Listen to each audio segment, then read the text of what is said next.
कभी कभी आपको ऐसा नहीं लगता कि आप इतना हार्ड बोल देते हैं कि यहाँ के एक मंत्री ने आपको कहा कि हम एफआईआर कर देंगे? कौन एफआईआर कर देगा? अशोक चौधरी ने कहा कि ना वो किए हैं, जाके मानहानि बेचारे किए हैं, सर्वदलीय नेता अशोक चौधरी। देखिए हम लोग यहाँ सुनते हैं, सर्वदलीय कैसे? मैं बता रहा हूँ कैसे। जैसे हम लोग सुनते हैं ये नेता इस दल में थे, छोड़कर दूसरे दल में चले गए, दूसरे दल को छोड़कर तीसरे में चले गए।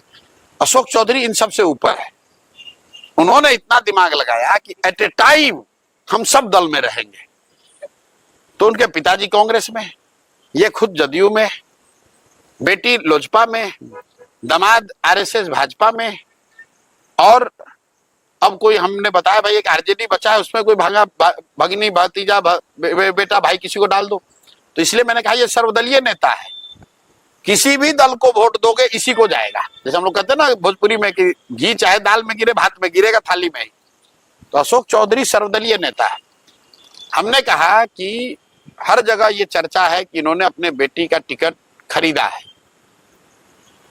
और ये हमने नहीं कहा, आप लोग पत्रकार आप जानते हैं, प्रेस कॉन्फ्रेंस हुआ, पार्टी के लोग जो उस समय चिराग जी के पार्टी में थे उन्होंने ये कहा, प्रेस में छपा, लोगों ने इस्तीफा दिया।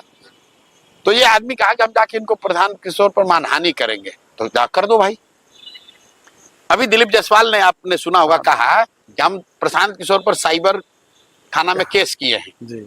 अब बताइए, इस भाजपा का राज्य का अध्यक्ष वो केस किया है और अभी तक पुलिस हम तक आई नहीं, हमारे पास आई नहीं भाई। या तो पुलिस उसकी सुन नहीं रही है, फर्जी बोल रहा था ये आदमी।